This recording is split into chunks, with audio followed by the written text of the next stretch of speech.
Bonjour à toutes et tous et bienvenue à votre rubrique La Minute Légale. On va demander à Anne-Sophie Poggi de Poggi Avocat IT, partenaire de l'Agora des DSI, de bien vouloir nous présenter la Minute Légale.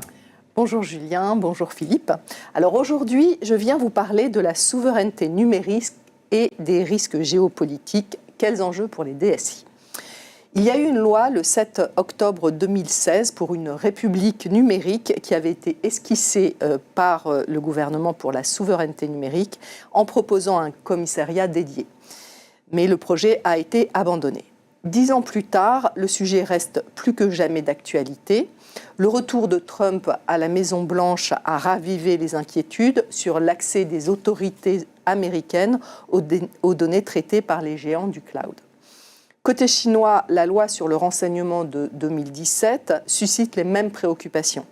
L'autorité irlandaise de protection des données a récemment condamné TikTok, notamment en raison de l'accessibilité des données européennes par du personnel basé en Chine.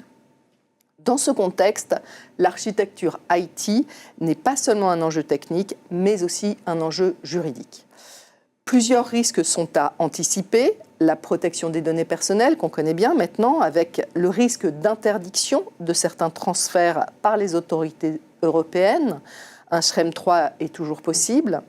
Des sanctions internationales et de contrôle à l'exportation qui peuvent bloquer les flux de données vers certains pays ou entités. L'accès aux données par des autorités étrangères en dehors de toute entraide judiciaire, l'application extraterritoriale de lois étrangères, notamment de lutte contre la corruption, qui sont fort développées là aussi. Donc l'UE, consciente de ces enjeux, s'apprête à publier sa stratégie numérique internationale. Un projet de document relevé par Politico admet qu'un découplage technologique complet n'est pas réaliste. La coopération restera nécessaire. Mais pour renforcer sa souveraineté, l'UE mise sur des solutions technologiques européennes et la diversification de ses partenariats. On peut citer par exemple un accord sur le commerce numérique avec Singapour ou une lettre d'intention signée avec le Japon dans le domaine des technologies quantiques.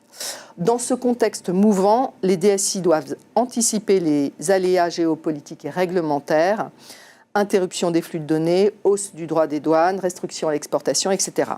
Un outil juridique clé, la clause de hardship ou de revoyure en français.